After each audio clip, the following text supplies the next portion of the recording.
Sudan दुनिया का एक ऐसा देश, दुनिया का एक ऐसा मुल्क जहां पर सोने की कोई कमी नहीं। मिडिल ईस्ट को गोल्ड की सप्लाई सूडान, इंटरनेशनल लेवल पर गोल्ड की सप्लाई सूडान। इतना ज्यादा भंडार है सोने का सूडान के अंदर जो कभी भी आप सोच भी नहीं सकते। लेकिन इतना सब कुछ होने के बावजूद क्या सूडान में शांति और सुकून है? क्या वहां अच्छे से लोग जी पा रहे हैं? तो उसका आंसर है नहीं। सूडान के अंदर कोई भी शांति से, सुकून से नहीं जी पा रहा है। और उसके पीछे का कारण क्या है? उसके पीछे का कारण है वहां की दो आर्मीज के बीच में होने वाली लड़ाई, आरएसएफ एसएएफ। आइए शुरुआत से समझने की कोशिश करते हैं आखिर होता क्या है। तो मोहम्मद अल बशीर 1989 में सूडान में सैन्य तख्तापलट कर देते हैं। जो वहां का सैनिक राज होता है वो उसको हटा करके, मिलिट्री रूल हटा करके अपना रूल स्टैब्लिश करते हैं। और अपना रूल स्टैब्लिश होने के बाद जुमाजिद की हेल्प से आरएसएफ का गठन होता है। जुमाजिद क्या है? ये सूडान में अलग अलग ग्रुप्स हैं जो कि रूल करते हैं अलग अलग इलाकों के ऊपर। जैसे ही गवर्नमेंट के खिलाफ कोई विद्रोह होता है तो वो उनकी मदद करते हैं। अब जुमाजिद जो है वो क्रिएट करते हैं, आरएसएफ को क्रिएट करवाने में डायरेक्टली उनका रोल रहता है, वो उसको मैनेज कराने में मदद करते हैं। आरएसएफ का गठन होता है। आरएसएफ का मतलब होता है रैपिड सिक्योरिटी फोर्स। सूडान में जहां कहीं भी कोई भी अगर बशीर के खिलाफ बोलता है, कोई भी बशीर के खिलाफ आवाज उठाता था तो आरएसएफ जाकर के उनको शांत कराती थी। वहां पर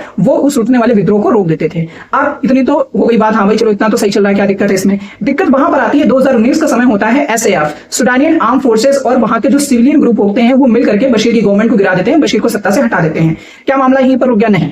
अब यहां पर जो एसएएफ होती है, सूडानियन आर्म फोर्सेस होती है, वो भी रुकती नहीं है। वो भी 2019 में वो गवर्नमेंट उनकी हटाते हैं और 2 साल बाद 2021 का समय वो होता है जब सूडान आर्मी फोर्स जो होती है वो वापस से अपना रूल स्टैब्लिश कर जाती है, अपना आर्मी रूल स्टैब्लिश करा लेती हैं। लेकिन यहाँ पर आरएसएफ खत्म नहीं होती है। आरएसएफ के पास भी बहुत सारी पावर होती है, वो भी बहुत सारे एरियाज को कंट्रोल कर रहे होते हैं। और एसएएफ तो है ये पावर में। अब आरएसएफ और एसएएफ इन दोनों गुटों के बीच में लड़ाई होती है। जो लोग आरएसएफ का सपोर्ट करते हैं वो दुश्मन होते हैं एसएएफ के, जो लोग एसएएफ को सपोर्ट करते हैं वो दुश्मन होते हैं आरएसएफ के। तो इस तरीके से देश में 2 गुट बन जाते हैं, आरएसएफ का गुट और एसएएफ का गुट। अब ये दोनों ग्रुप्स के बीच में लड़ाई होती है, दंगा होता है, फसाद होता है। और ये जो इसमें इंटरनेशनल पावर का भी इन्वॉल्वमेंट है, क्योंकि दोनों ही ग्रुप्स गोल्ड को स्मगल करवाते हैं, गोल्ड को अलग अलग कंट्रीज में भेजते हैं, जिससे पैसा आता है, वेपन आता है और उनकी ताकत मेंटेन होती है। अब उनकी ताकत मेंटेन होती है तो इस ताकत को मेंटेन करवाने के लिए सबसे पहले वो गोल्ड को स्मगल करवाते हैं। और गोल्ड स्मगलिंग करवा रहे हो, वो अपनी ताकत बढ़वा रहे हो, सिर्फ इतना मैटर नहीं, इतना मैटर ये है, इसका जो सबसे बुरी बात है, जो उसकी सबसे खराब बात है वो ये है कि जो इसमें आम लोग हैं, जो आम पब्लिक है, उसका यहाँ पर कत्लेआम होता है, उसमें तमाम लोगों की जानें जा रही हैं। और कई सारी सैटेलाइट इमेजेस वहां की निकलती हैं जहां पर वो पूरी जो जमीन है, वो जो पूरा इलाका है वो रेड रेड दिखाई पड़ता है कि वहां पर लोगों को इतनी ज्यादा हत्याएं हुई हैं, लोगों को इस कदर मारा गया है कि वहां की जो जमीन है वो लाल हो चुकी है।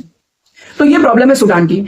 आपके देश में कितने रिसोर्सेज हैं, आपके देश में क्या क्या है, आपके देश में कितने नेचुरल फिनोमिना प्रेजेंट है, ये डजंट मैटर। ये बहुत ज्यादा चीज मैटर नहीं करती जब तक आप शांति और सुकून से अपने देश में रहना सीख नहीं जाते। इसका एक सोल्यूशन ये भी हो सकता था कि जो एसएएफ है वो आरएसएफ को अपने अंदर रिजॉल्व करवा लेती है। उन्होंने कोशिश भी करी थी, लेकिन आरएसएफ ने अपना डोमिनेंस मेंटेन करने के लिए मना कर दिया था। अब इसका एक बेटर सोल्यूशन ये हो सकता है कि दोनों ग्रुप्स मिल करके अपने आप को न्यूट्रलाइज करके किसी भी मुद्दे पर सहमत हो, एक स्टेबल गवर्नमेंट बनाए जो कि डेमोक्रेटिक हो या मोनार्की हो, वो उनका अपना एक डिसीजन हो सकता है। और सबसे अच्छा ये हो सकता है कि ये दोनों जो ग्रुप्स के बीच में लड़ाई चल रही है पहले ये रुके, उसके बाद एक प्रॉपर स्टेबल गवर्नमेंट बने जो कि सूडान को रूल करे, वहां का एजुकेशन, वहां का इंफ्रास्ट्रक्चर, वहां का जो हेल्थ केयर सिस्टम है, आईटी सेक्टर है, इन सब चीजों को डेवलप करा जाए। क्योंकि बिना डेवलपमेंट के किसी भी देश का चलना आज के समय पर संभव नहीं है। और जो लोग इस चीज को सोचते हैं या इस चीज को समझते हैं कि हम आज जो है हमारा शरीर बहुत मजबूत है, हमारा बॉडी बहुत ज्यादा मजबूत है, हमारे अंदर लड़ने का बहुत जज्बा और जुनून है और हम दुनिया को कैप्चर कर लेंगे, कोई दुनिया का कोई देश हमारे पर वॉर डिक्लेयर नहीं कर सकता अगर हमारे अंदर लड़ने की बहुत हिम्मत है, तो ये गलत बात है। Advance weapon, advance military culture, advance IT sector, advance everything, चाहे वो बायोटेक्नोलॉजी हो या कोई रिसर्च इंस्टीट्यूट्स हो, जब तक आप कोई भी कंट्री इंफ्रास्ट्रक्चर्स के डेवलपमेंट पर ध्यान नहीं देती है तब तक उस कंट्री के देश के लोग या उस कंट्री के लोग कितने ज्यादा शारीरिक रूप से मजबूत हैं ये चीज मैटर नहीं करती। क्योंकि एक वायरल इन्फेक्शन, एक बॉम्ब अटैक उस कंट्री को पूरी तरीके से खत्म कर सकता है। ये आज के बाद सोचने की बहुत ज्यादा जरूरत है। और खासकर मिडिल ईस्ट की जो कंट्री है, जो अफ्रीकन कंट्रीज हैं, जो एशियन कंट्रीज हैं, उनको अपने डेवलपमेंट पर, अपने काम पर फोकस करना चाहिए, ना कि किसी अन्य चीज के ऊपर।